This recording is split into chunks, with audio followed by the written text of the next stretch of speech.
Shalom Bapak Ibu Saudara yang dikasihi Tuhan. Mari bersama-sama kita merenungkan sabda Tuhan yang akan kita dasarkan dari Filipi pasal 3 ayat 8 yang demikian. Malahan segala sesuatu kuanggap rugi karena pengenalan akan Kristus Yesus Tuhanku lebih mulia daripada semuanya. Oleh karena dialah aku telah melepaskan semuanya itu dan menganggapnya sampah supaya aku memperoleh Kristus. Saudara yang dikasihi Tuhan, melepaskan sesuatu yang sudah kita miliki rasanya tidak mudah. Sesuatu itu bukan hanya harta benda, tetapi bisa kedudukan atau jabatan, kehormatan, suatu kebiasaan, kenyamanan hidup, atau lainnya. Karena tidak mudah, maka untuk melepaskan hal tersebut, kita memerlukan waktu dan kesungguhan hati. Perlu kerelaan untuk melepaskannya dan hidup dengan kebiasaan yang mungkin sangat berbeda. Kepada jemaat di Filipi, Paulus juga menyampaikan bagaimana ia bertekad mengikuti Yesus, sehingga ia rela melepaskan kehidupan lamanya. Ia adalah salah satu tokoh yang dihormati di kalangan orang Farisi. Ia mendapat kedudukan yang terhormat sebagai orang yang diberi kewenangan untuk bertindak atas nama Mahkamah Agama. Ia juga murid dari seorang guru besar bernama Gamaliel. Di kalangan orang Yahudi, Paulus adalah sosok yang disegani, dihormati, tapi juga ditakuti. Semua kenyamanan hidup itu ditinggalkannya untuk menyebarkan tentang Yesus Kristus yang dulunya ia benci. Paulus menjalani kehidupan yang baru, sekalipun ia menanggung konsekuensi, menghadapi kebencian orang-orang yang memusuhinya, meninggalkan kenyamanan hidup dan kehormatannya di hadapan orang-orang Farisi. Paulus merelakan untuk melepaskan semua itu demi mengikut Yesus.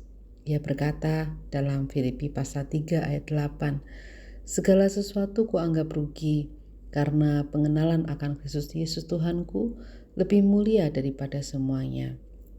Oleh karena dialah aku telah melepaskan semuanya itu dan menganggapnya sampah, supaya aku memperoleh Kristus. Saudara-saudara, apa yang mengikat kita di dunia, yang membuat kita tidak dapat menjalani hidup dan merasakan damai sejahtera Allah? Mari kita belajar untuk melepaskannya, melatih diri untuk rela meninggalkan keterikatan kita itu demi hidup yang lebih baik. Mungkin yang mengikat kita adalah kehormatan, mungkin nama baik, kesuksesan, kenyamanan, popularitas, atau harta benda yang kita miliki. Mari kita belajar untuk melepaskan semua itu dan mengarahkan hati kepada Yesus yang jauh lebih mulia.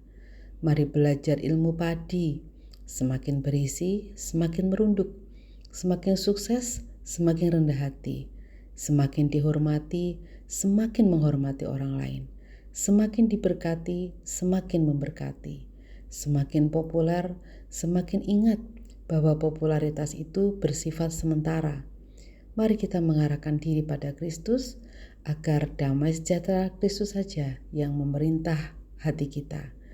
Saudara, mari bersama kita bersatu di dalam doa. Allah Bapa kami yang Maha Kasih, kami bersyukur untuk kasih setiamu kepada kami. Saat ini kami berdoa, kami mengingat akan saudara-saudara kami yang sekarang sedang dalam proses pengobatan untuk memperoleh kesembuhan. Kami juga berdoa bagi keluarga mereka. Berkati keluarga mereka dalam mendampingi. Kami berdoa bagi saudara-saudara kami yang sekarang sedang mempersiapkan pernikahan mereka.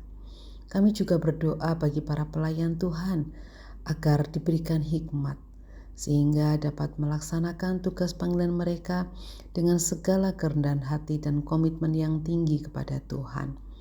Bapa, inilah seru dan doa kami, kiranya terjadi Tuhan apa yang menurut kehendak-Mu baik bagi kami.